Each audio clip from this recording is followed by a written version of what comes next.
والشجر يسجدان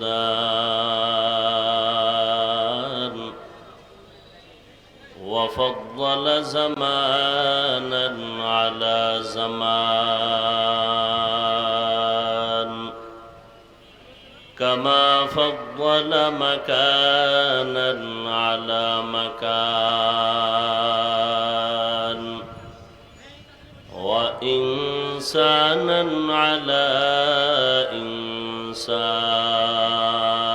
إنسان ونشهد أن لا إله إلا الله وحده لا شريك له لا ضد له ولا ند له ولا مثل له ونشهد أن سيدنا وسندنا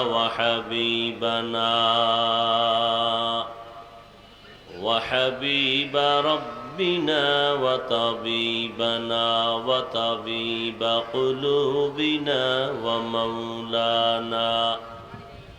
ومولانا محمدا عبده ورسوله أرسله بالحق بشيرا ونذيرا وداعيا إلى الله بإذنه وسراجا منيرا اللهم صل على محمد النبي الأمي وعلى آله وسلم تسليما وبعد فأعوذ بالله من الشيطان الرجيم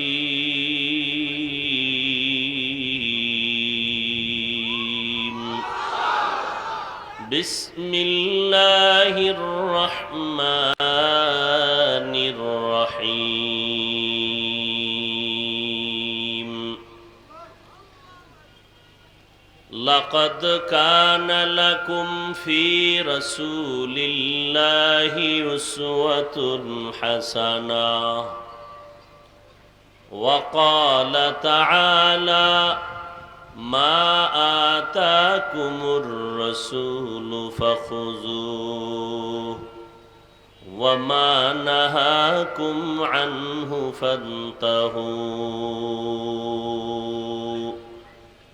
وقال النبي صلى الله عليه وآله وسلم تركت فيكم أمرين لن تضلوا ما تمسكتم بهما كتاب الله وسنة رسوله أو كما قال النبي عليه الصلاة والسلام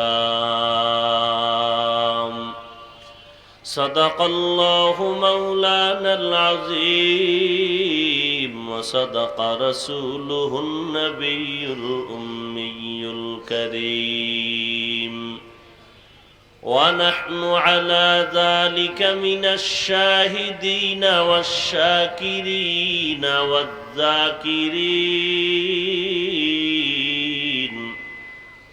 والحمد لله رب العالمين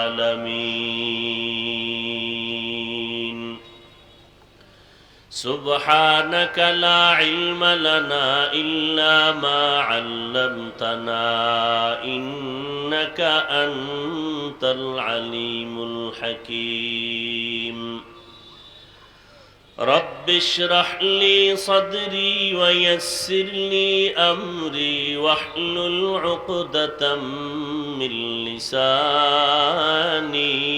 يفقه قولي मोमिन जो फिदा नक्शो काफे पाए नबी हो, मोमिन जो फिदा नक्शो काफे पाए नबी हो ज़ीर कदम आज भी आलम का खजीना, हो ज़ीर कदम आज भी आलम का खजीना। गर सुन्नत नबवी की करे पैरवी उम्मत, गर सुन्नत नबवी की करे पैरवी उम्मत, तूफान से निकल जाएगा फिर इसका सफीना, तूफान से निकल जाएगा फिर इसका सफीना। आशिक हो बेरादर शाहिन शाह दो आलम, आशिक हो बेरादर शाहिन शाह दो आलम, मिश्को से ज़ियादा मुबारक जिसका पसीना,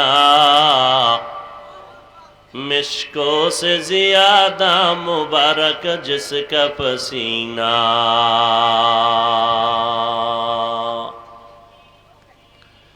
আহলে সুন্নাত ওয়াল জামাত পরিষদ নারায়ণগঞ্জ জেলা শাখার উদ্যোগে আয়োজিত সিরাতুন নবী সাল্লাল্লাহু আলাইহি ওয়া আলিহি ওয়াসাল্লাম সম্মেলন 28 সেপ্টেম্বর 2023 নারায়ণগঞ্জ কেন্দ্রীয় ঈদগাহ ময়দানে আয়োজিত মহতি এ মাহফিলে উপস্থিত মুহতারাম সম্মানিত সভাপতি হযরতুল আল্লাহ মুফতি ইহতেশামুল হক কাসেমি উজানি দামাত বারাকাতুহুম, প্রধান অতিথি আলহাজ তানবীর আহমদ টিটু, পরিচালক বাংলাদেশ ক্রিকেট বোর্ড, অন্যান্য অতিথিবৃন্দ, হযরত উলামায়ে কেরাম, প্রত্যন্ত অঞ্চল থেকে আগত আল্লাহ পাকের আশিকিন, জাকিরিন, শাকিরিন, মুহিব্বিন, মুরব্বিয়ান এজম, কলিজার টুকরা আমার সমবয়সী যুবক বন্ধুগণ, স্নেহের ছোট ভাই, পর্দার আড়ালে মাইকের আওয়াজ শ্রবণরতা সম্মানিত মা ও বোনেরা, আল্লাহ পাকের দরবারে শুকর যে রব্বুল আলামিন এই ফিতনার যুগে মুসলমানের ইমানের কঠিন হালাতের এই মুহূর্তে লাখো লাখো মানুষের মধ্য থেকে বাছাই করে আমাদেরকে এই পৃথিবীর শ্রেষ্ঠ মজলিস বেহেশতের বাগানে আশা ও বসার তৌফিক দান করেছেন। নিয়ামতের শুকর আদায়ার্থে সকলেই পড়ি আলহামদুলিল্লাহ। দরুদ ও সালাম সৈয়দুল মুরসালিন, রাহমাতুল লিল আলামিন, শফিউল মুজনিবিন, খাতামুন নবিয়্যিন, সৈয়দুস সাকালাইন, ইমামুল মুরসালিন, শফিয়ে আযম, रसूल अकरम, रहमत आलम, नबीउल अरब वल आजम, हबीब किबरिया, अशरफुल अंबिया, सय्यदुल अंबिया, शफीए महशर, साक़िए कौसर, आक़ाए नामदार, मदीना का ताजदार, आफताब नबूवत, फ़ख्र मौजूदात, सय्यदुल मखलूक़ात, हज़रत मुहम्मदुर रसूलुल्लाह सल्लल्लाहु अलैहि व आलिहि वसल्लमेर উপর সর্বোপরি শুকর যাদের অক্লান্ত পরিশ্রমের মাধ্যমে আজ এই সুন্দর আয়োজন, সময় পরামর্শ অর্থ দিয়ে দোয়া করে উপস্থিত হয়ে মাইক লাইট প্যান্ডেলের ব্যবস্থাপনার মাধ্যমে সহযোগিতার হাত যারা বাড়িয়েছেন, এলাকার যুবক, বৃদ্ধ, ব্যবসায়ী, শ্রমিক, চাকুরিজীবী, বিভিন্ন শ্রেণী পেশার মানুষ, জনপ্রতিনিধি, প্রশাসন, উলামায়ে হযরত, আইম্মায়ে মাসাজিদ, বিশেষ করে নারায়ণগঞ্জের ওলামায়ে হযরত, আমার প্রিয় বন্ধুবর, মোহতারাম ফেরদাউস সাহেব, মোহতারাম আনিস আনসারী সাহেব, মোহতারাম কামাল উদ্দিন দাইমি সাহেব সহ অনেক ওলামায়ে কেরাম, যাদের অক্লান্ত পরিশ্রম এর মেহনতের ফলে আজ এই সুন্দর আয়োজন। আল্লাহ পাক ওলামায়ে কেরামদের এই কাফেলাকে কিয়ামত পর্যন্ত দ্বীনের উপরে হকের আওয়াজকে বুলন্দ করে, উম্মতকে সতর্ক করে বাতিলের মোকাবেলায় কায়েম ও দায়েম থাকার তৌফিক দান করেন। দীর্ঘ সময় আপনারা হযরত উলামায়ে কেরামদের পবিত্র জবানে দিক নির্দেশনামূলক আলোচনা কোরআন সুন্নাহ ভিত্তিক শুনেছেন। দেশের শীর্ষস্থানীয় হযরত উলামায়ে কেরাম আলোচনা করেছেন। বিশেষ করে আমার আগে যিনি বয়ান করেছেন, হাজারো লাখো আলিমের উস্তাজ, উস্তাজুল আসাতিজা, পীরে কামেল শাইখুল হাদিস হযরতুল আল্লাম মুফতি মিজানুর রহমান সাঈদ দামাত বারাকাতুহুম অত্যন্ত কোরআন সুন্নাহ ভিত্তিক তথ্যবহুল আলোচনা করেছেন। অন্যান্য ওলামায়ে কেরামরাও আলোচনা করেছেন। পরিশেষে আমি আপনাদের দোয়া নেওয়ার আশায় সংক্ষিপ্ত আলোচনা রাখার নিয়তে কোরআনে হাকিমের দুই জায়গা থেকে দুই টুকরো আয়াতের অংশ তিলাওয়াত করেছি। রাসূল আরবি সাল্লাল্লাহু আলাইহি ওয়া আলিহি ওয়াসাল্লামের অসংখ্য অগণিত ওয়ামি ও বানী হাদিস শরীফের মধ্য থেকে একটি হাদিস পড়েছি। আয়াত ও হাদিসের আলোকে ইখলাস ও রুহানিয়াতের সমন্বয়ে কিছু কথা বলার মতো, শুনবার মতো রব্বুল আলামিন আমাকে এবং আপনাদের সকলকে তৌফিক দান করেন। ওলামায়ে কেরামদের সামনে আলোচনা করার মতো যোগ্যতা আছে তো দূরের কথা, চিন্তাও করা যায় না। তবে এতটুকু বিশ্বাস আমার অন্তরে 100% আছে, যদি ওলামায়ে কেরাম দিল থেকে একটু দোয়া করেন তাহলে কিছু কথা বলার মতো সুযোগ আল্লাহ দিবেন, তৌফিক দিবেন। আল্লাহ চাইলে সব হবে, বান্দা চাইলে কিছুই হবে না। আমি অনেক জায়গায় 2 মিনিট একটা ঘটনা এই বিষয়ে আমি বলি, আপনারা অনেকেই জেনে থাকবেন। চট্টগ্রাম জেলার মধ্যে একটা থানা আছে পটিয়া। পটিয়া থানার প্রাণকেন্দ্রে একটি প্রতিষ্ঠিত দ্বীনি প্রতিষ্ঠান আছে, মাদ্রাসা, যার প্রতিষ্ঠাতা মুফতি আজিজুল হক রহমতুল্লাহ আলাইহি। এত বড় আল্লাহওয়ালা আহলুল্লাহ ছিলেন, তার জীবনীতে দেখেছি এতটা কথার মধ্যে অ্যাকশন ছিল তাদের। বয়ান তো করতে চাইতেন না, ধরাধরি করে চেপে কেউ দিলে অল্প টাইম কিছু কথা বলতেন, আর সেই অল্প কথায় উম্মতের এতটা পরিবর্তন হতো, যেই পরিবর্তন আমাদের সারা বছরের চিৎকারেও হয় না। হযরত সভাপতির চেয়ারে বসে আছেন কোনো এক মাহফিল ময়দানে,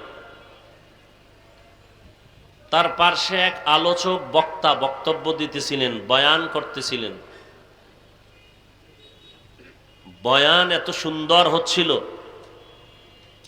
ময়দানের মানুষগুলো বেকারার হয়ে গেছে কান্না করতে করতে। কিয়ামতের মাঠ, খুব খেয়াল করবেন কথাটা। পটিয়ার মুফতি আজিজুল হক রহমতুল্লাহ আলাইহি পাশে বসা। বয়ানের হালাত দেখে হুজুর বললেন, একটু মাইক আমার হাতে দেন।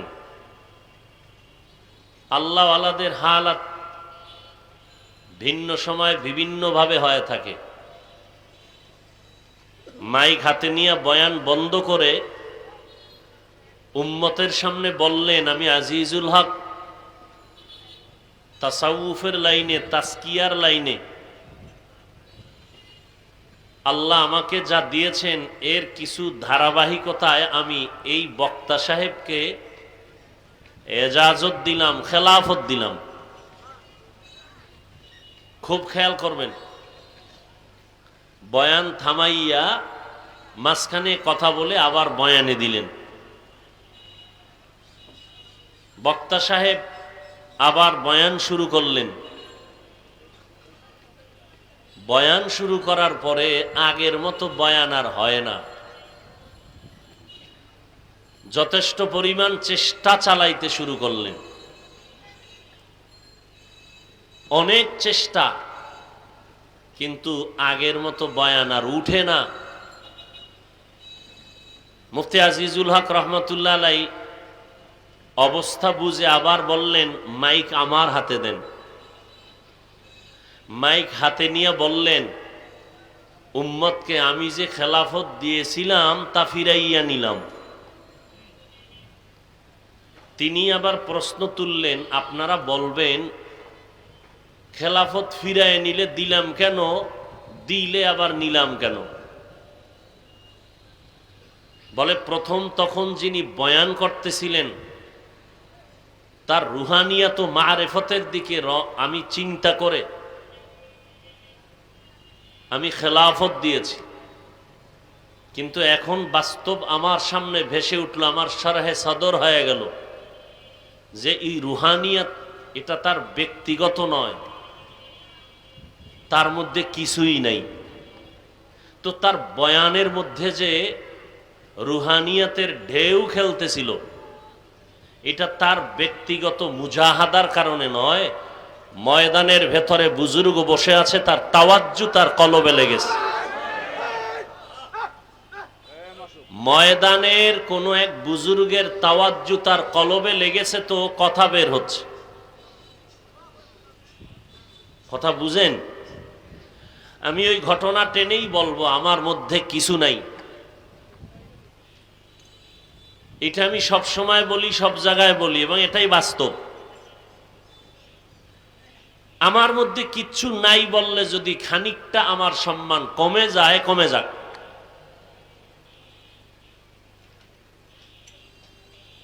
বাকি আপনাদের দোয়া থাকলে কিছু কথা বলা যাবে, তৌফিক দিবেন কে? দোয়া খাস্তাম বদরগাহে লাহি, হায়াত দৌলত ইলমে দরাজি। ভাই, কোরআন শরীফের শুরুতেই আছে আলিফ লাম মিম। মুফাসসিরিনে কেরাম বলেন, আল্লাহ এই অক্ষরগুলো দিলেন কেন? এর ৫-৭টা জবাব আছে। এর মধ্যে একটা জবাব হলো, পৃথিবীর সমস্ত অহংকারীর অহংকারকে জবাই করেছেন এই আলিফ লাম মিম দিয়া।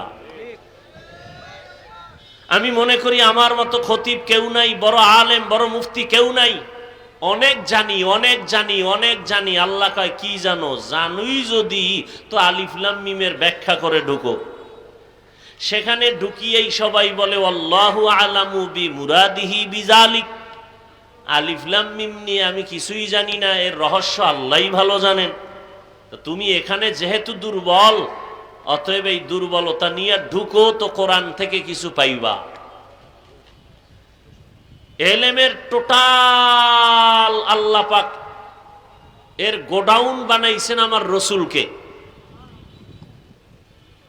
আল্লাহ পাক আদম আলাইহিস সালাম থেকে ঈসা রুহুল্লাহ পর্যন্ত যত এলেম দরকার দিয়েছিলেন, সব আমার নবীকে দিয়েছেন।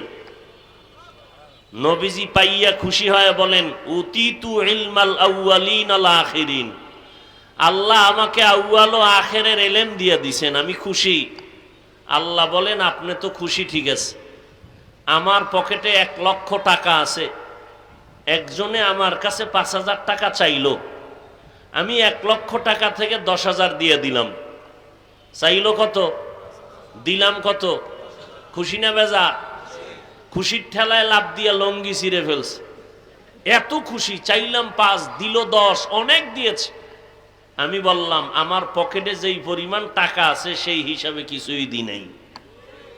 নবী বলেন অনেক পেয়েছি। আল্লাহ বলেন মা উতিতুম মিনাল ইলমি ইল্লা কলিলা, আমি মাওলার কাছে যে এলেমের ভান্ডার আছে তার থেকে আমি কিছুই দিই নাই, সামান্য দিয়েছি। বাকি আমি জমা রেখেছি, দিব ফাঁকে ফাঁকে, যে চাইবে। আপনিও চাইবেন দিব। কেমনে চাইবেন? কুর রব্বি জিদনি ইলমা, আপনি চাইতে থাকেন, আমি দিতে থাকব। যারা চাইছেন তারা পাইছেন। হাজী এমদাদুল্লাহ মুহাজিরে মক্কি রহমাতুল্লাহ আলাইহি দিয়ে দিছেন। জাহেরি এলেম থেকে বাতিনি ভাবে আল্লাহ অনেক দিয়েছেন। যাই হোক, বর্তমান রবিউল আউয়াল মাস, এই রবিউল আউয়ালের কোন এক বছর রসুল এসেছিলেন দুনিয়াতে, রবিউল আউয়ালেই রসুল বিদায় নিয়েছিলেন। মাঝখানে সময় কাটলো কত বছর? জবান খুলে কথা বলেন। 63 বছর। রবিউল আউয়ালে আসছেন, রবিউল আউয়ালে বিদায় নিছেন, মাঝখানে সময় কাটলো 13 বছর, 63 বছর। আশাটাকে মিলাদুন নবী বলা হয়, রসুলের চলে যাওয়াটাকে ওয়াফাতুন নবী বলা হয়, মাঝখানের টোটাল জীবনটাকে সিরাতুন নবী বলা হয়। কেউ বা শব্দ আর একটা উচ্চারণ করেন দাওয়াতুন নবী। তর্ক বিতর্কের কথা বাদ, এই তিনটা চারটা যে শব্দ আমি বললাম, মিলাদুন নবী, ওয়াফাতুন নবী, সিরাতুন নবী, দাওয়াতুন নবী, এই শব্দগুলো শুধুমাত্র কেবলমাত্র আমার রসুলের শানের শব্দ। রসুলের এই শানের শব্দগুলো নিয়ে যদি কেউ বাঁকা তেরা কথা বলে, তার ঈমান বাঁকা হয়ে যাবে। রসুলের এই শানের শব্দগুলোকে সম্মানের নজরে দেখতে হবে। বাকি হলো রবিউল আউয়ালে আমাদের করণীয় কি? তর্ক বিতর্ক নয়। রসুল দুনিয়াতে এসেছেন, আবার বিদায় নিয়েছেন। আমাদের জানার দরকার রসুল আসলেন কেন আর বিদায় নিয়ে চলে গেলেন কেন? নবী কি নিয়ে আসলেন আর কি রেখে চলে গেলেন? আমাদের সেখান থেকে নেওয়ার কি আছে? আল্লাহ পাক কোরআনে সেই কথাই বলেন, মা আতাকুমুর রাসূলু ফাখুযুহু ওয়া মা নাহাকুম আনহু ফান্তাহু। হে দুনিয়ার মানুষ, আমার রসুল তোমাদের কাছে যা নিয়ে আসছেন তা গ্রহণ করো, আঁকড়ে ধরো। যা থেকে নিষেধ করেছেন তার থেকে নিজেকে ফিরাইয়া রাখো, বিরত রাখো। কি নিয়ে আসছেন তার সংক্ষেপ জবাব হলো আল্লাহর রসুল উত্তম আদর্শ নিয়ে আসছেন। কি রেখে চলে গেছেন তার জবাব হলো রসুল দুইটা জিনিস রেখে চলে গেছেন। উত্তম আদর্শের ব্যাপারে আল্লাহ বলেন, লাকাদ কানা লাকুম ফি রাসূলিল্লাহি উসওয়াতুন হাসানাহ। হে দুনিয়ার মানুষ, তোমাদের জন্য আমার রসুলের মধ্যে রয়েছে উত্তম আদর্শ। দুই জিনিস রেখে গেলেন, নবী চ্যালেঞ্জ দিয়ে গেলেন, এই দুই জিনিস যদি আঁকড়াইয়া ধরো, জীবনে সম্মান কমবে না, ইজ্জত নষ্ট হবে না, ঈমান নষ্ট হবে না। দুই জিনিসের এক হলো কোরআন, আর এক হলো রসুলের সুন্নত। এ আমার আয়াত আর হাদিসের তরজমা। আলোচনার বিষয় হলো সংক্ষেপ দুই কথা, নবী কি নিয়ে আসছেন, কি রেখে গেছেন, আমাদের করণীয় কি। সারাদিন তসবিহ নিয়ে চিল্লাইলেন, দরুদ পড়লেন, নামাজ পড়লেন না। এই চাপাবাজির কোনো মানি নাই। তসবিহ একটা হাতে নিয়ে আল্লাহর নেয়ামতের শুকর আদায় করলেন। আরে বিশাল আসমান জমিন আমারে আল্লাহ বানাইছেন, আলহামদুলিল্লাহ আলহামদুলিল্লাহ বলে তসবিহ পড়া শুরু করলেন। দৈনিক 1000 বার, 100 বার শেষ হইলেই একটা বিড়ি টান। এই শুকরের কোনো মানি নাই। রবিউল আউয়াল আমাদেরকে বার্তা দেয়, রসুলের রেখে যাওয়া জিনিসকে আঁকড়াইয়া ধরো, নবী যা নিয়ে আসছেন তা গ্রহণ করো। উত্তম আদর্শ নিয়ে আসছেন কোন সময়? যেই সময় মক্কার মানুষ ছিল সৃষ্টির নিকৃষ্ট খারাপ। খারাপের কি পরিমাণ খারাপ, বলে তারা নারীদেরকে পছন্দ করে না, এই এক খারাপ। বিধবা নারীদেরকে সমাজের বোঝা মনে করে, আবার কন্যা সন্তানদেরকে অপছন্দ করে। কোনো বাবা কন্যা হলেই মাথা নত করে সমাজে মাথা উঁচু করে না। অনেক বাবা কন্যা পেয়ে লজ্জায় দাফন করে ফেলে জ্যান্ত। নারী আর পুরুষ উলঙ্গ হয়ে বাইতুল্লাহ তাওয়াফ করে। ওই সময় রসুল আসলেন উত্তম আদর্শ নিয়া। রসুলের আদর্শ কেমন উত্তম, আমি এক কথায় জবাব দেই, দুনিয়ার সবার আদর্শ না পাক, রহমতের নবীর আদর্শই হলো পাক। এই জমিনে বহু আদর্শের আওয়াজ আমরা শুনেছি। আব্রাহাম লিঙ্কনের আদর্শ, মাও সেতুনের আদর্শ, লেনিনের আদর্শ, কালমার্সের আদর্শ, এক কথায় সব আদর্শ না পাক, রহমাতুল্লিল আলামিনের আদর্শই কি? ইমামুল আউয়ালিন আল আখিরিন বহরে সাদকা রহমাতাল লিল আলামিন সাইয়্যিদুল কাউনাইন খাতমুল মুরসালিন আখির আমদ বুদে ফখরুল আউয়ালিন। কেমন মায়ার নবী, কেমন আদর্শ নিয়ে আবির্ভূত হলেন। দুনিয়ার সমস্ত মানুষের আদর্শগুলো নাপাক, একমাত্র আপনার আমার নবী রহমাতুল লিল আলামিনের আদর্শই হলো পাক। অন্য মানুষের আদর্শ কেন নাপাক? এর কারণ পুরা মানুষটাই হলো নাপাক। মানুষ, তার দেমাগ বড় নাপাক, বান্দার খানা দানাও বড় নাপাক। নামাজ নাই, রোজা নাই, পর্দা নাই, হালাল হারামের ভেদাভেদ নাই। আবার আল্লাহর দেওয়া খানার পরে আবার মদের বোতল নিয়ে নেশায় পাগল পারা হয়ে যায়। এমন মানুষগুলো যদি মাইকের সামনে দাঁড়ায় কয় আমাদের চরিত্র ফুলের মতো পবিত্র, এদের মতো ধোঁকাবাজ এই জমিনে আর কেউ নাই। আর আমার নবী কেমন পাক, আমার নবীর আদর্শ কেন এত পাক? কারণ আমার নবী, তার শরীর পাক। আমার নবী ঘাম মুবারক, আম্মা জান আয়েশা রাদিয়াল্লাহু আনহা বলেন, নবীজির ঘাম বোতলের মধ্যে ভরে রাখতাম। আমরা বড় বড় অনুষ্ঠানে নবীর ঘাম মুবারক আমরা আতর হিসাবে ব্যবহার করতাম।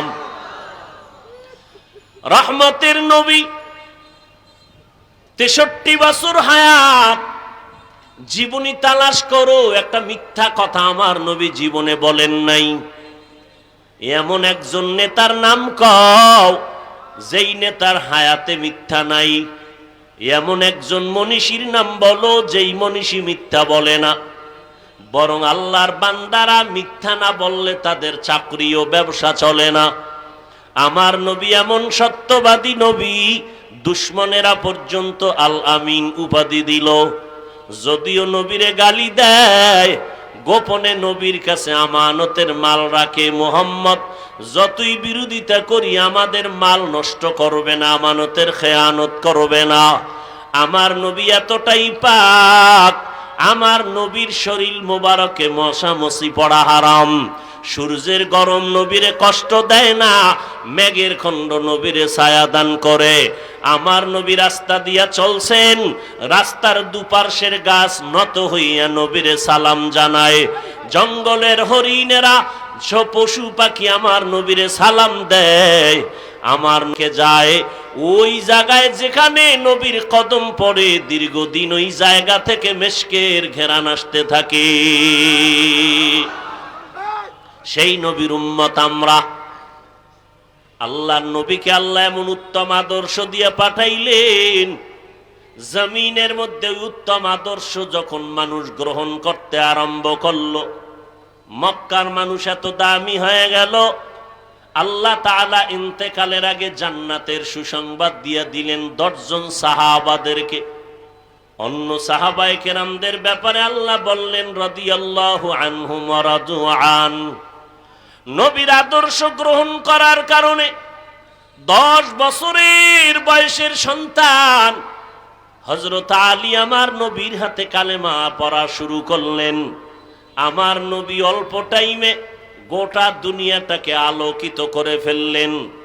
যত মেডিসিন নবী ব্যবহার করেছেন এর মধ্যে উত্তম মেডিসিন হলো নবীর সুন্দর ব্যবহার। আমার নবী কোনোদিন কাউকে গালি দেন নাই, গালির জবাবও দেন নাই। নবী কোনোদিন চোখ গরম করে কাউকে কিছু বলেন নাই, বরং মায়ার নবী এত সরল, জমিনে তার থেকে সরল কোনো মানুষ নাই। আমার নবী এতটাই দিল খোলা মানুষ, এরকম দিল খোলার দৃষ্টান্ত পাওয়া যায় না। নবী মসজিদে নববীতে বসে আছেন, একটা জামা পরিয়া একটা বাচ্চা ঈশা বলতেছে আম্মায় আমাকে পাঠাইছেন, একটা জামা দেন। নবী বলেন আমার গায়ের জামা ছাড়া কোনো জামা নাই। বাচ্চাটা চলে গেল। কিছুক্ষণ পরে আবার আসছে, এসে বলে আপনার গায়ের জামাটা আমার আম্মাজান চাইছেন। নবী গায়ের থেকে জামাটা খুলে বাচ্চার হাতে দিয়া দিল। নবী খালি গায়ে বসে রইলেন। বেলাল আসছেন আজান দিতে। বেলাল এসে ঢুকে দেখেন রহমতুল লিল আলামিন খালি গায়ে বসে আছেন। বেলাল লজ্জায় পাশে চলে গেলেন।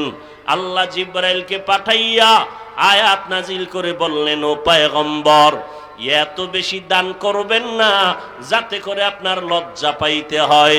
আবার হাতটাকে এত পর্যন্ত গুছাইয়া মুষ্টিবদ্ধ করে রাখবেন না যাতে করে মানুষ আপনাকে কৃপণ বলে। এরে নবীর উম্মতের দল, মায়ার নবীর কোনো তুলনা নাই, যে নবীর কোনো গুনাহ নাই, যে নবীর সামনে পিছনে কোনো গুনাহ নাই। আল্লাহ বলেন ইন্না ফাতাহনা লাকা ফাতহাম মুবিনা লিয়াগফিরা লাকাল্লাহু মা তাকাদ্দামা মিন যামবিক ওয়া মা তাআখার ওয়া ইউতিম্মা নি'মাতাহু আলাইকা ওয়া ইয়াহদিয়াকা সিরাতাম মুস্তাকিমা। নবীর আদর্শ এত সুন্দর। হযরত আলী 10 বছর বয়সে নবীর হাতে হাত লাগাইয়া জীবনটা ধন্য করে ফেললেন। কেমন ধন্য! হযরত আলী দোয়া করেন আমার নবীর সোহবতে গিয়া এতটা দামি হয়ে গেল। মদিনার নবী দোয়া করলেন আনা দারুল হিকমা ওয়া আলিউন বাবুহা, আমি মুহাম্মদ হলাম ইলম ও হিকমতের ঘর, আর ইলম ও হিকমতের ঘরের দরওয়াজা হলো আলী। আল্লাহর নবীর দোয়ার কারণে আল্লাহ আলীর এত ইলম দান করেছেন। আল্লাহর নবী এক সময় আলীর জন্য এই পরিমাণ দোয়া করলেন। খেলাফতের চেয়ারে হযরত ওমর বসে আছেন। এক আল্লাহর বান্দি এসে হাজির হলো আদালতে। আলী পাশে বসে আছেন। মহিলা ঈশা ডাক দিয়া কয় খলিফাতুল মুসলিমিন, আপনি ইনসাফের বিচার করেন।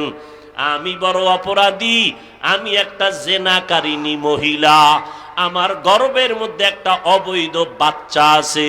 আপনি আমার বিচারটা দুনিয়ায় করে দেন, কারণ আমি দুনিয়ার বিচার সহ্য করতে পারবো, জাহান্নামের আযাব সহ্য করা সম্ভব হবে না রে ও খলিফাতুল মুসলিমিন।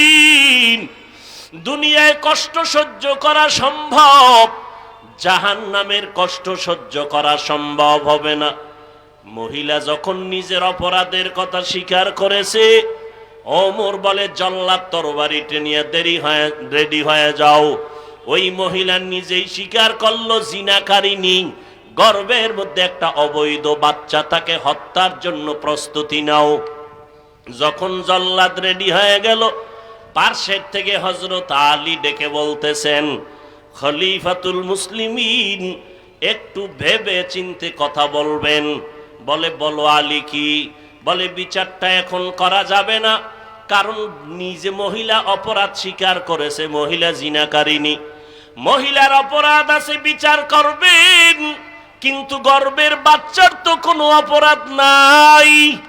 তাহলে আপনি বাচ্চার উপরে কেন এই অত্যাচারের আদেশ দিবেন? ওমরে ফারুক খলিফাতুল মুসলিমিন ডেকে বলে, আলী আপনিই ফয়সালাটা দিলে অনেক ভালো হয়।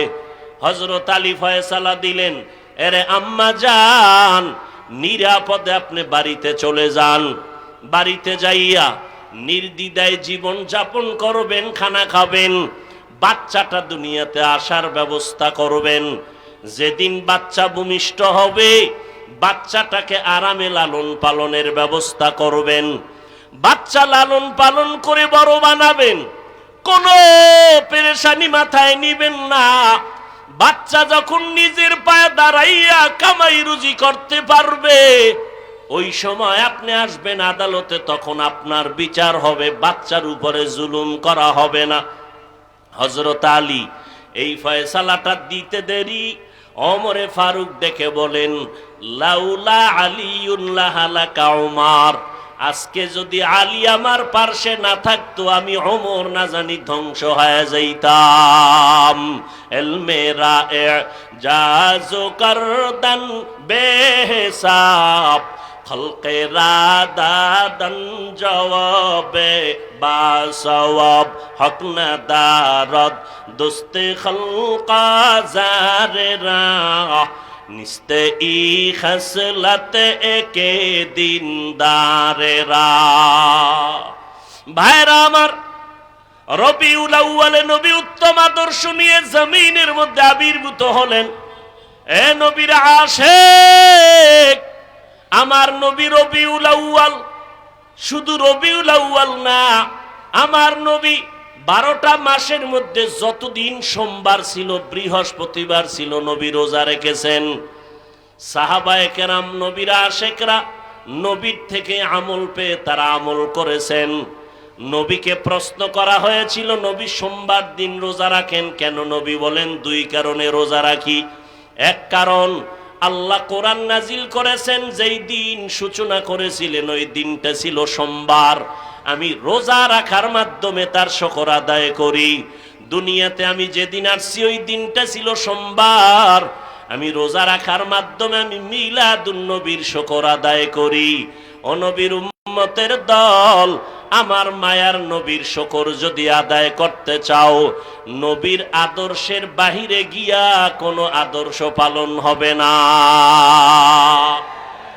তুকু যাও সুন্নতে আহমদ কুজা বা মুহাম্মদ কে বুয়াদ নিসবতরা কারে শয়তা মিকুনি নামত বলি গরওয়ালি ইনস্ত নানত বরওয়ালি মান আহাব্বা সুন্নতি কওলে রসুল মজদায়ে কানা মাই হাম কুন কবুল। রহমাতুল লিল আলামিনের আদর্শ পেয়ে আলীর দাম বেড়ে গেল, আবু বকরের দাম বেড়ে গেল, ওমরের দাম বেড়ে গেল। 39 জন মুসলমান নবীর ব্যবহারে কালেমা পড়লেন, 11 জন নারী মুসলমান, 39 জন পুরুষ মুসলমান। নবী গোপনে গোপনে দাওয়াতের কাজ করেন, আজান জোরে দেন না, নামাজ জোরে লোকালয়ে পড়েন না। 39 জন মুসলমান ইতিমধ্যেই জুলুমের স্টিম রোলার দাউ দাউ করে জ্বলে উঠল। আবু জাহাল ঘোষণা দিল, মুহাম্মদের মাথাটা এনে দাও। ওমর তরবারি নিয়ে দৌড়ায় আমার নবীর গর্দান কাটার জন্য। আল্লাহ তাআলা হেদায়েতের মালা পরায়ে দিলেন। ওমরের মতো বান্দা, 27 বছরের যুবক ওমর আমার নবীর মাথা কাটার জন্য রওয়ানা। আল্লাহ হেদায়েতের দরজা খুলে দিয়েছেন। আমার নবী দোয়া করতেছেন, ও রব্বে কারীম, তোমার বান্দা ওমরকে তুমি কালেমার সৈনিক বানায় দাও। কারণ ওমরের মতো বান্দা যদি আসে আমাদের কালেমার পতাকা উড্ডীন করা সহজ হয়ে যাবে। সবার দ্বারা সব কাজ হয় না, আল্লাহ তাআলা তার কুদরতের দ্বারা কিছু বান্দা তৈরি করে যুগে যুগে, ওই বান্দার দ্বারা সবার কাজগুলো আল্লাহ আদায় করে নেয়। ওমরের মতো বান্দা 27 বছরের যুবক রক্ত গরম নিয়ে নবীর মাথা কাটতে আইসা এক পর্যায়ে কালেমা পড়ে মুসলমান হয়ে গেল। নবীর সামনে মাথা নত করেছেন, নবীর হাতের সাথে হাতটা লাগাইছেন। নবীজির রুহানি তাওয়াজ্জু কলবের মধ্যে যখন ঢুকে পড়ল, ওমরের মধ্যে এমন অ্যাকশন শুরু হয়ে গেল। 1 মিনিটের মাথায় কালেমার পতাকা নিয়ে ওমর তরবারি নিয়ে হাতিমে কাবায় দাঁড়ায় গেলেন। ওমর দাঁড়াইয়া ডাক দিয়া কয়, ও বেদিন বেঈমান মুহাম্মদের দুশমনেরা কই? এতদিন মুহাম্মদের বিরোধিতা করছো, কোনো বাধা পাও নাই। আজকে আমি ওমর 5 মিনিট আগে মুহাম্মদের দুশমন ছিলাম, এখন আমি মুহাম্মদের আদর্শের পাগল। আমি কালেমার পতাকা গলায় লাগায় দিলাম। যদি কোনো দুশমন থাকো মুহাম্মদের বিরুদ্ধে, কারো কাছে যাওয়ার দরকার নাই, ওমরের সামনে দাঁড়ায় যাও, ওমরের তরবারি তোমার ফয়সালা করে দিবি। ভাইরা আমার, ওমরে ফারুক রাদিয়াল্লাহু তাআলা আন নবীর সোহবতে এত দামি হয়ে গেলেন। অর্ধ জাহানের খলিফা ওমর একা একা চলতেছেন, কোনো সিকিউরিটি গার্ড নাই, বডিগার্ড নাই। দুশমনেরা খুঁজে ওমরের হত্যা করা দরকার। আল্লাহ বলেন, আমি আল্লাহর অর্ডার হলে সম্ভব, না হয় সম্ভব না। ফেরাউন চেয়েছিল মুসা নামের বান্দা জমিনে আসবে না, আল্লাহ চাইছেন মুসা তো আসবেই, ফেরাউনের ঘরে লালন পালন হবে। ফেরাউন ব্যর্থ, আমার আল্লাহর কথাই সঠিকভাবে বাস্তব হয়ে গেল। নমরুদ চাইছিল ইব্রাহিম নামের বান্দা দুনিয়াতে আসবে না, আমার আল্লাহ চাইলেন নমরুদের নাকের ডগায় ইব্রাহিমকে পাঠালেন, তাই হলো। ইব্রাহিম রে দিয়া নমরুদের পতন ঘটাইল। এরে নবীর উম্মতের দল ওমরকে হত্যা করার জন্য তৈয়ার, একা একা পাবে তো হত্যা করবে। আল্লাহ তাআলা বলেন, মুমিন কখনো একা থাকে না, মুমিনের সাথে আমি আল্লাহর কুদরতি ক্ষমতা থাকি। ভাইরা আমার, নবীর আদর্শ ওমরকে এত দামি করে ফেললো।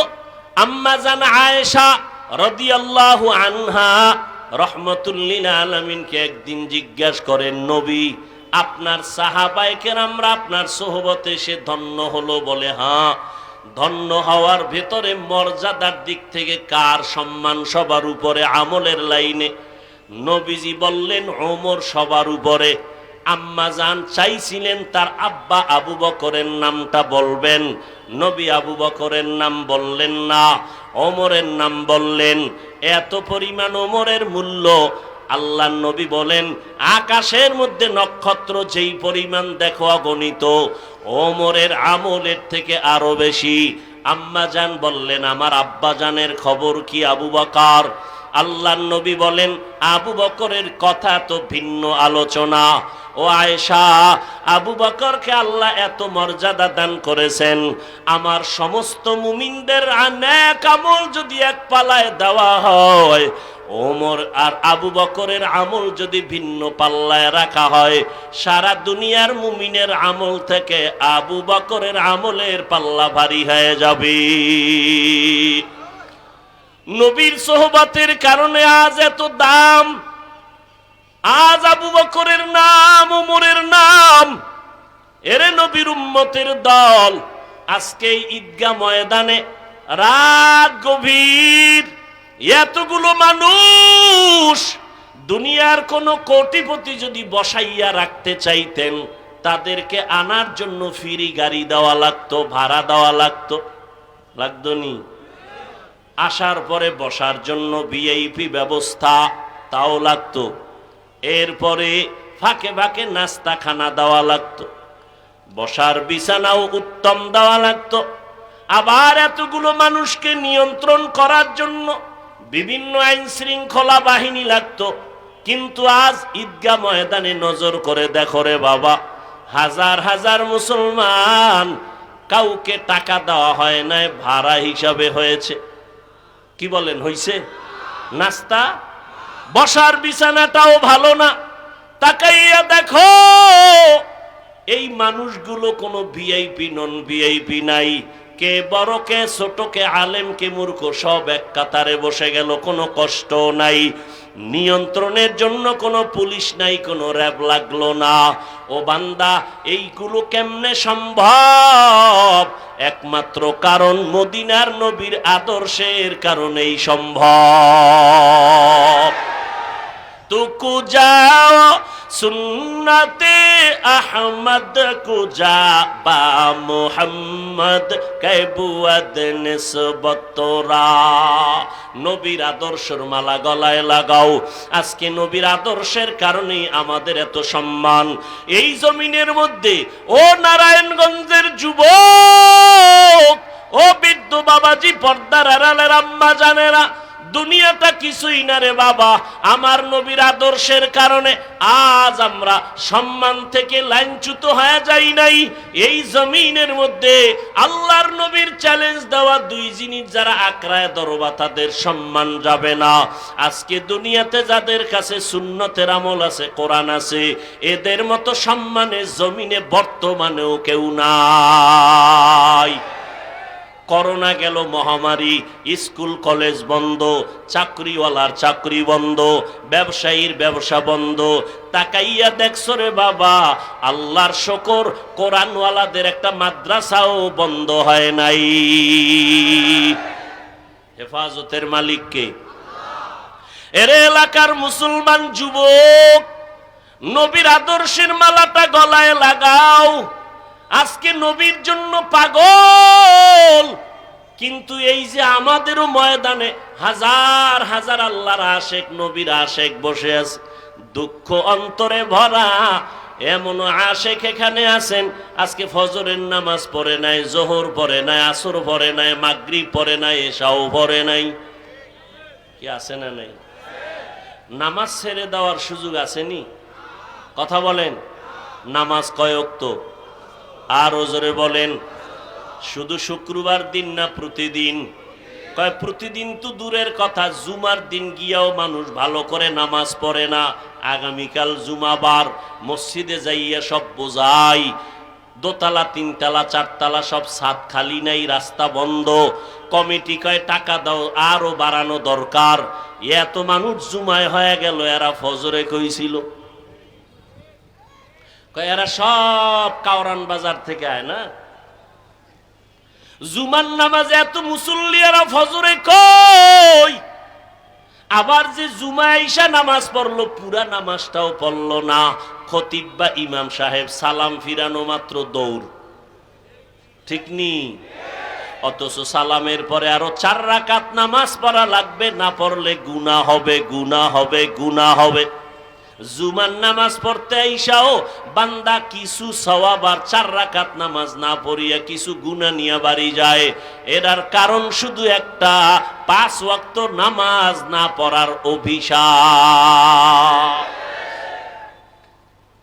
নামাজ লাগবে নি? সারাদিন দুরূদ শরীফ পড়লেন, নামাজ পড়লেন না, কোনো লাভ হবে? নবীর আদর্শের মালা গলায় লাগাও। ও ওলামায়ে কেরামদের আমি কিছু বলবো না, ওলামায়ে কেরামের বাহিরে যারা সাধারণ মুসলমান, আজকে নবীর জন্য মিছিল, নবীর মোহাব্বত 1 সেকেন্ডের জন্য কমবে না। নবী বলেন, জীবনের থেকে আমাকে মোহাব্বত করবা, একদিন না সব সময়। সব সময়। রবিউল আউয়ালের 12 তারিখ শুধু মিছিল দিবা তা না, ওরে মিছিল তো কেউ দেয় নাই। আবু হানিফা দেন নাই, ইমাম বুখারী দিলেন না, ইমাম মুসলিম দিলেন না, মাযহাবের কেউ দিলেন না। এই মিছিল কইরা বাবা, যদি তোমার নামাজ নষ্ট হয়, পর্দা নষ্ট হয়, খোদার কসম তোমার এই মিছিল তোমার জন্য ক্ষতির কারণ হয়ে যাবে। ভাইরা আমার, তর্ক বিতর্ক বাদ দিয়া সবাই নবীর আদর্শের মালা গলায় লাগাইও, দাড়িটা লম্বা করো, মা বাবার খেদমত করো, ওলামায়ে কেরামের সম্মান বজায় রেখে দোয়া নিয়ে পরামর্শ নিয়ে আমল করো। নামাজ 5 ওয়াক্ত ছাড়া উপায় নাই। ও বান্দা, নামাজের মালা গলায় লাগাও। যতই চালাকি করো, কোনো চালাকিতে কাজ হবে না রে বাবা। দুনিয়াতে আর কয়দিন? সারা রাত নবীর শানের বয়ান করলে শেষ করা যাবে না, কারণ আমার নবী শ্রেষ্ঠ নবী, এমন শ্রেষ্ঠ যার শান বয়ান করিয়া শেষ করা যাবে না। কিয়ামত পর্যন্ত শানের বয়ান চলবে, হাসরের ময়দানেও নবীর শানের আলোচনা চলবে, শেষ হবে না, চলতে থাকবে। তবে দেখার বিষয় তুমি আমি নবীর আদর্শ কি পরিমাণ মানলাম। 5 বেলার নামাজ পড়ো, নবীর আদর্শ, কোনো পীরের আদেশ নয়। নবীর আদর্শে টুপিটা মাথায় লাগাও, নবীর আদর্শে দাড়িটা লম্বা করো, নবীর আদর্শে পর্দা রক্ষা করো রে বাবা। ও যুবক, আজকে এত বয়ান শোনার পরেও তোমার নবীর তরিকা ভালো লাগে না। কত বিধর্মীরা আমার নবীর আদর্শ দেইখা কালেমা পড়ে, আর মুসলমানের ঘরে জন্ম নেওয়ার পর নবীর উম্মত হইয়া বেঈমানের পা চাটা গোলামি করে। এই যুবকেরা, চুল কাটার মধ্যে কি নবীর আদর্শ নাই? তুমি বেঈমানের সাইজে কাটো কেন? বেঈমানেরা নবীরটা দেখা পাগল, তুমি বেঈমানেরটা গ্রহণ করলা কেন? আঙ্গুলের নখগুলো কেমনে কাটবা? নবীর কি আদর্শ নাই? আঙ্গুলের নখগুলো কাটতে গিয়া তুমি বিধর্মীর পদঙ্ক অনুসরণ করো কেন? আমার নবী তো ওই নবী যেই নবীর চ্যালেঞ্জের সামনে কেউ দাঁড়াবার সাহস নাই। আমার নবী ওই নবী যার চরিত্রে কোনো কলঙ্কের দাগ নাই।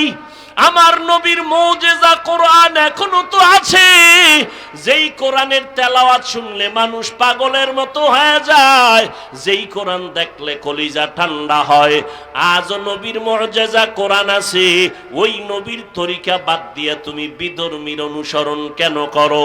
এখনো তওবার দরজা খোলা আছে, ফিরে আসো রে বাবা। সারা রাত নবীর গুণগান গাইলে লাভ কি হবে যদি ফজর না পড়ো? এখান থেকে মোনাজাত হওয়ার পর অনেকেরে দেখা যায় রাস্তায় বিড়ি টানতে টানতে বাড়ি যাবে, বাসায় গিয়া সারা রাত মোবাইলের দিকে তাকাইয়া কবিরা গুনাহ করবে। ফজরের নামাজ যদি না পড়ো, এই সারা রাতের বয়ান কোনো কাজে লাগবে না। ওগো নবীর উম্মতেরা,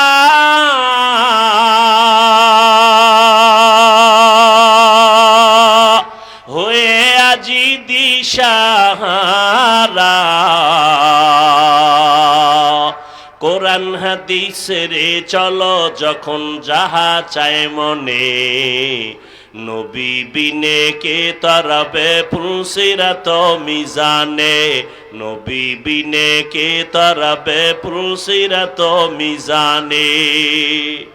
এরে নবীর উম্মতের দল, নবীর মুহাব্বত অন্তরে জমা করো।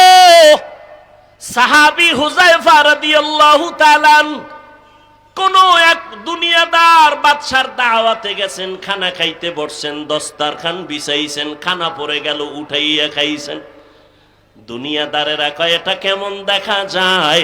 হুযায়ফা রাদিয়াল্লাহু আনহু বললেন, আতরুকু সুন্নাত হাবিবি লিহাউলাইল হুমাকা, আমি এই সমস্ত দুনিয়াদার মূর্খদের কারণে আমার বন্ধু আমার হাবিব রহমাতুল লিল আলামিনের সুন্নাত আমি ছাড়তে পারি না। কল্লা দিতে রাজি, সুন্নতের বিরোধিতা করা বরদাস্ত করতে রাজি না।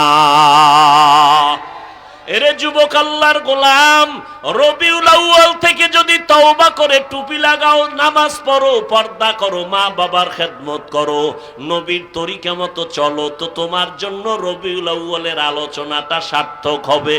আর সারা জিন্দেগি নবীর গুণগান যদি গাও, নবীর তরিকায় নামাজ না পড়ো, মা বাবার দোয়া না নিয়ে যদি চলো, মা বাবার সাথে বেয়াদবি করবা, ওলামায়ে কেরামের সাথে বেয়াদবি করবা, আজীবন নবীর শান গাইলেও কোনো ফায়দা হবে না। কারণ এই দুনিয়াতে আমরা আর নবীরে দেখতে পারবো না। নবীরে দেখলে পেটের ক্ষুধা নিবারণ হয়ে যাইতো, নবীর চেহারা মুবারকের দিকে নজর করলে কলিজা ঠান্ডা হয়ে যাইত। ও উম্মতেরা, নবী আর পাইবা না, আবু বকর আর পাইবা না, ওমর পাইবা না, ওসমান আলীর আর পাইবা না। তাদের স্থানে এখন উম্মতের রাহবরি করবেন উলামায়ে আহলে হক। ওই উলামায়ে কেরামদের পাইলে হাতে হাত লাগাইয়া বরকত নিও।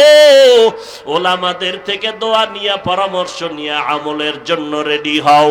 ও আল্লাহর বান্দারা, আমরা বয়ান করিয়া নবীর আদর্শ মানতে গিয়া বলি না ব্যবসা ছাড়িয়া দাও, চাকরি ছেড়ে দাও, লেখাপড়া ছেড়ে দাও, স্কুল কলেজ ছেড়ে দাও, একবারও বলি না।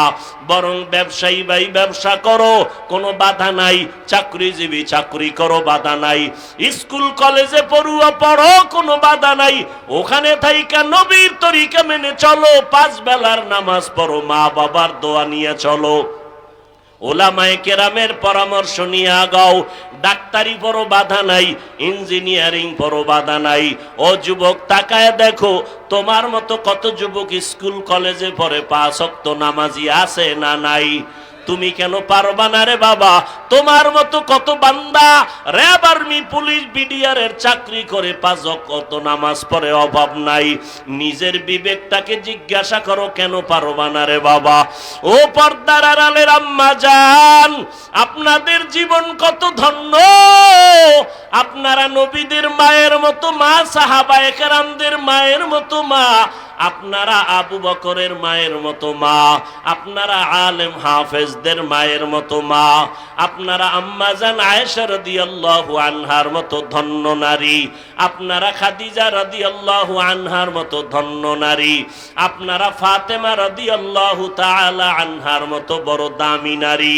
আপনাদের মাধ্যমে নেককার সন্তান আদর্শ নিয়ে দুনিয়াকে আলোকিত করেছে। এরে আম্মা জানেরা, আপনার সন্তানটাকে 5 ওয়াক্ত নামাজি বানাবেন, ডাক্তার বানাবেন, বাধা নাই। আপনার সন্তানকে ইঞ্জিনিয়ার বানাবেন, বাধা নাই। আপনার সন্তানটাকে প্রফেসর বানাবেন, কোনো বাধা নাই। তবে দাবি একটা, আপনার সন্তানকে বেয়াদব বানাবেন না। আপনার সন্তান ডাক্তার হবে, আপনার সন্তান ইঞ্জিনিয়ার হবে, বাধা নাই। তবে সাবধান, আপনার সন্তান যেন বেয়াদব না হয়, সন্তানের আচরণে আলেমরা যেন কষ্ট না পায়, আপনার সন্তানের ব্যবহারে মা বাবা যেন কষ্ট না পায়, আপনার সন্তানের আচরণে কোন বন্ধু বান্ধব যেন কষ্ট না পায়। আদর্শওয়ালা সন্তান দুনিয়াতে রেখে যাবেন। পর্দার আড়ালের আম্মা জান বলবেন, হুজুর আমাদের করণীয় কি? মা বাবার মধ্যে সন্তান ভালো বানানোর ক্ষেত্রে মায়ের অবদান সব থেকে বেশি। ওসি সাহেবের ব্যবহার ভালো, এসপি সাহেবের ব্যবহার ভালো, ডিসি সাহেবের ব্যবহার ভালো, চেয়ারম্যানের ব্যবহার ভালো।